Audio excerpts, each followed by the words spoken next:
Season, guys. All right. So Chris Stoll wins the Super Bowl. Caden Wallace was the other kid, Penn State kid that was playing in the Super Bowl. Even though he's a practice squad guy, he still would have gotten a ring. Chris Stoll was on the TV a couple times. Long snapper, that's a very important position. Yep. It's one of those positions that you have to be good and precise. You have to be good at it. But you literally just snap the ball. That's all you do. And you make pretty good money doing it. He probably makes $500,000-600,000 a year to snap a football. And he really can't be touched either. So you got to be able to snap the ball with precision on field goals, which, my goodness, that can be very important, snapping the football on field goal. It could win you the Super Bowl. Especially this Super Bowl. Yeah, exactly. And then you have to run down the field and possibly tackle, chase someone. So you're not just like this big, overweight guy that can't run. Like, you have to snap the ball and then run. And that's what he did on a couple plays. He was on camera because he was like down on the football or whatever. And then Caden Wallace, another guy who was on this team. And then also want to mention Andrew Janocko. He's the Seattle quarterback coach, son of Tim Janocko, longtime high school football coach for Clearfield. I played against him in high school. He was a Joe Paterno type around this area.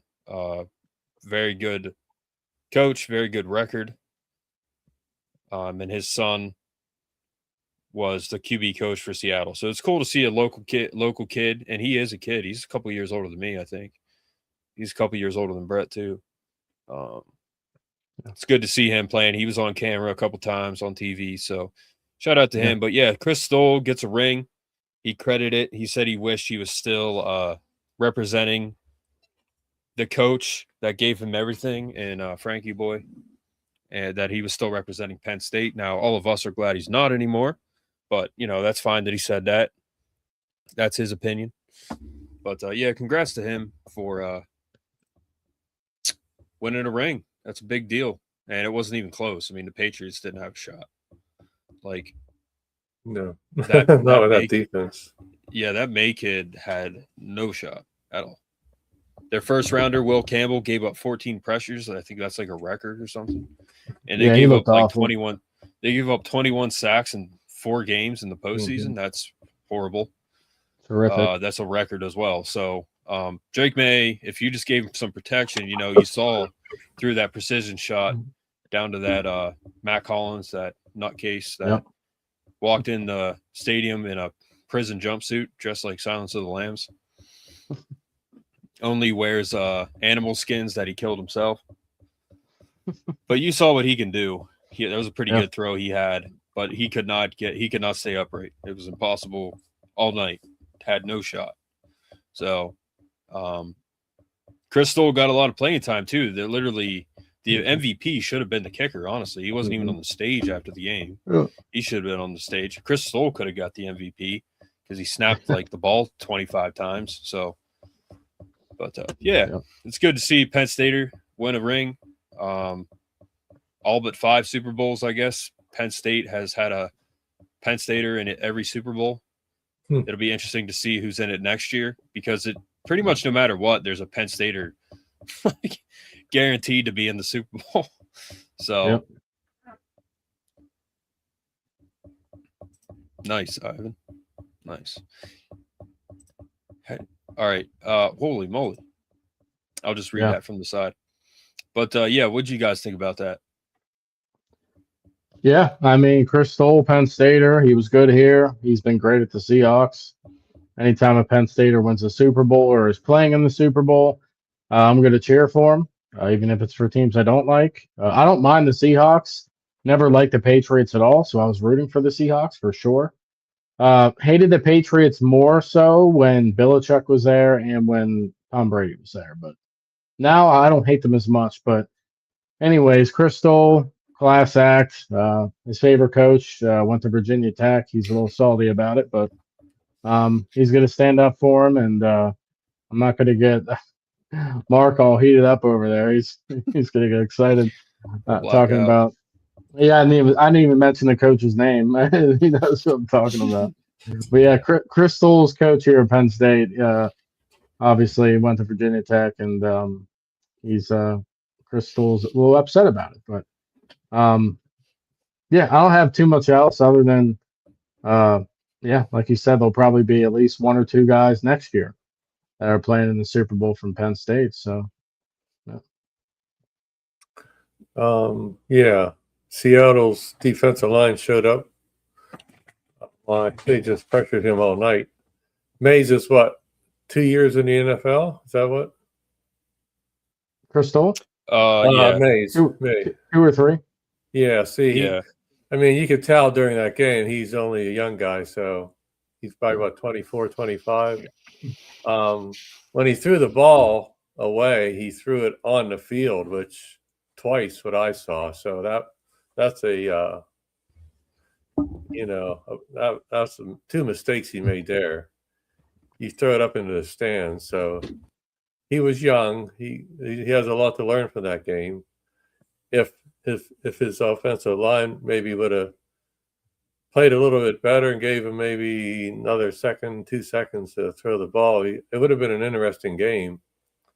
He's good, but young, has a lot to learn. Luck was on his side because the passes I saw landed like 5 yards on the field from the sideline, which when you throw a ball away, you throw it up into your mother who's sitting up in the stands. And the other one, wow, they were both catchable if the defense was a little quicker. Other than that, there's no way they could have held that defensive line. They were unbelievable. They were fired up. I thought they'd, peter out a little bit in the third or fourth quarter, but they kept the, the pedal to the metal. And oh my gosh, it was, yeah. And it ended up exciting. They came back but they just couldn't. There was just too much. Like I said, whoever's going to show up, and the defensive line for Seattle showed up and manhandled that whole freaking offensive line. So it was exciting. Yeah, Drake May, young kid. Few good things, I saw this post today. It said, "What did we do to deserve the Chiefs and Patriots losing back to back?" Which is awesome. Drake May would have been the youngest quarterback to win the Super Bowl over Big Ben. Big Ben won it in his second year. Big Ben came in week 2, I think, at Baltimore. They lost. And they didn't lose until the AFC title game. So they went 15-1 under Big Ben as a rookie. Greatest rookie season of all time. Literally week 3, he started. They did not lose until the AFC title game against the Patriots. Crazy. 15-1. Number 1 seed, I think they had. And then they won the Super Bowl the next year, went 10-6.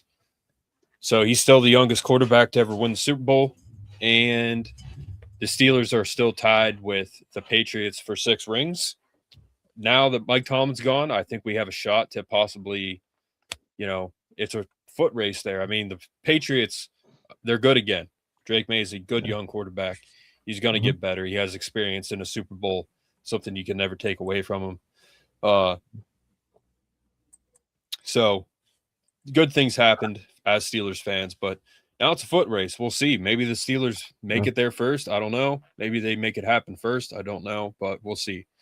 Aaron Rodgers is supposedly coming back too. In my heart, the Steelers have one more Super Bowl than the Patriots because 2001 was bullcrap. So 2001 with the Raiders fumble, Mark Sr., unbelievable. The Raiders got screwed. The Patriots should not have made it to the Super Bowl that year. So that one doesn't count. I don't count 2001. Well, so, go they Steelers. Literally have an asterisk next to every ring they have. Like, it's crazy. Yeah.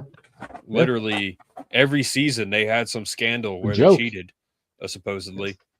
And so How many asterisks do the Steelers have next to theirs? Yeah. None. And then the Patriots have one for literally every ring they have.